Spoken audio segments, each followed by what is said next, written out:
Bonjour, je suis Agnès Cornélie, votre libraire des Outre-mer. Aujourd'hui, dans mode lecture, je voudrais vous présenter un classique de la littérature noire. Il s'agit de Batouala de René Maran, qui est sorti en 1921. René Maran est un écrivain martiniquais d'origine guyanaise qui a été administrateur pour le système colonial français en Afrique équatoriale, au Tchad et dans différents pays. Dans ce livre-là, il se sert vraiment de son expérience en tant que fonctionnaire pour retranscrire le quotidien donc des Africains, quotidien réel et non pas un quotidien édulcoré ou exotique comme c'était le cas jusqu'alors dans les écrits des Européens. Il raconte en fait l'histoire de Batouala, qui est un chef africain. Il raconte sa vie quotidienne dans son village, les tribulations, les histoires d'amour, le quotidien.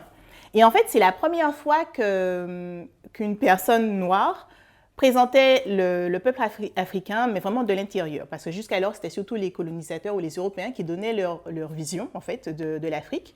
Et pour la première fois, un homme noir s'est emparé de cette histoire. Et on a vraiment une critique du système colonial français, même si René Maran lui-même travaillait aussi pour ce système. C'est pour toutes ces raisons, à mon avis, que Batouala a reçu en 1921 le prix Goncourt, et René Maran a été le premier homme noir à recevoir le prix Goncourt. Et donc c'est pour ça que c'est vraiment important de lire ce livre-là et qu'il est rentré dans les classiques en fait, de la littérature.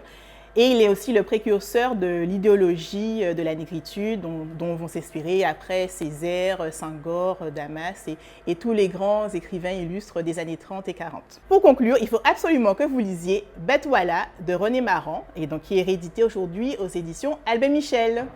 Vous pouvez maintenant vous déconnecter et passer en mode lecture. À bientôt!